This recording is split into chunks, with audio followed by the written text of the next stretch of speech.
The infant made no sound. It did not wail, nor did it cough and splutter, for its tiny lungs were still, and its fragile heart had stopped.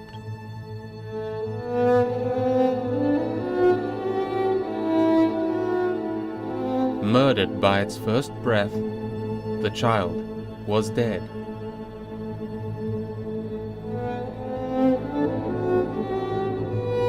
The young woman stared at her lifeless offspring, all her dreams and efforts lying broken in her arms, and as if life and death were such simple choices, paths that could be taken with the greatest of ease. She breathed deep where once shallow breaths had saved her, and followed her child with a sigh.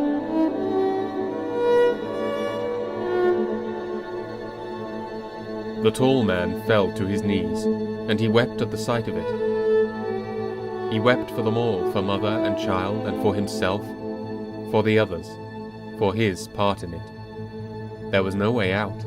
As surely as had he doomed these people, now he shared their fate. He had come for their wealth, and the black ship had come for his soul.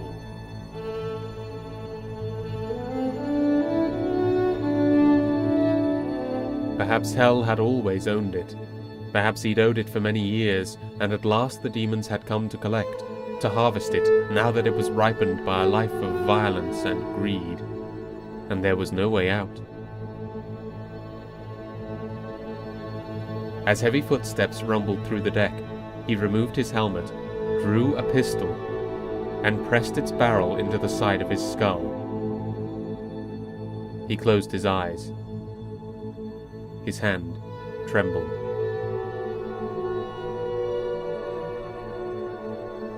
Between the moments, something stirred. A distant voice, a metal echo. It resonated through the golden disc, though the sound was beyond and beneath human hearing. And though the disc had never truly slept, it awoke as if from a dream, as if that resonance was the sound of a waking thought, like the first light of dawn, glistening in a single droplet of dew.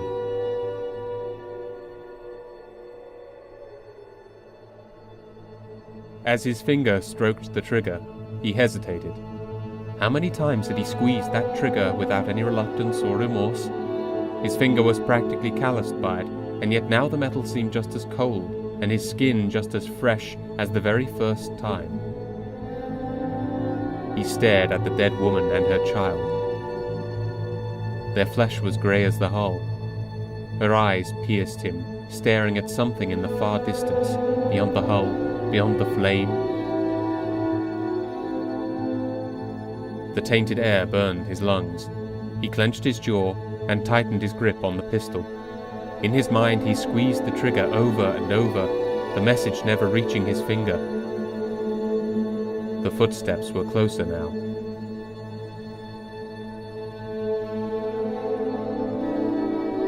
The golden disc began to spin a little faster, and the echoes within it grew a little louder.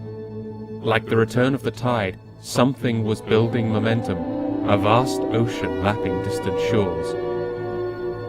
Somewhere a sun was rising, somewhere the grass was glittering with the light of dawn, and where thought had once been a singular voice, now it grew into a harmony.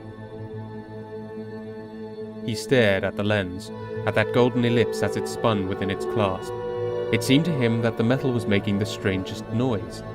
The noise travelled down through the spidery limbs of the clasp, down into the deck, and up into his bones. Like steam through pipes, it sounded almost like it was whispering.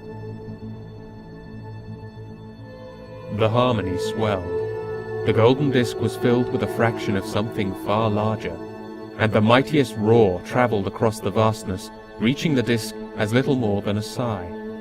The sound of it crept into the mind of the human. Only one word had survived the journey, but one word was all it needed. "Wait," said someone. He looked around. He was alone. The voice had seemed so clear, and yet he couldn't trace its origin, as if the word had emanated from the hull itself. He lowered his trembling hand and stared at the gun, questioning his sanity. But what did sanity matter now? As the footsteps neared the bulkhead door, he gripped the pistol with renewed determination. The echoes became outright vibrations that traveled through the joints of the clasp and rattled them. The distant voice bellowed once again. "Wait," said someone. He leapt to his feet. There was no mistaking it this time. The word had been spoken. Someone had spoken it.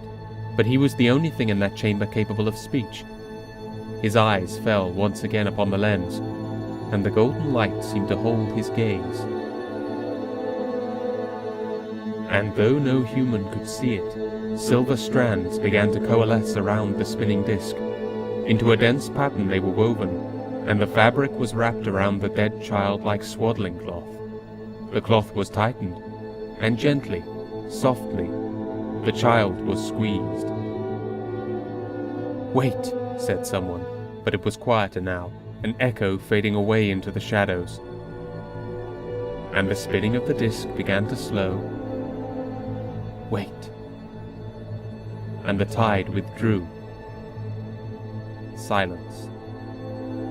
And from that silence there came a new sound, not from the disc, but from the child. "Lub," it said in the smallest voice, and the universe listened. "Dub," it replied to itself with greater confidence.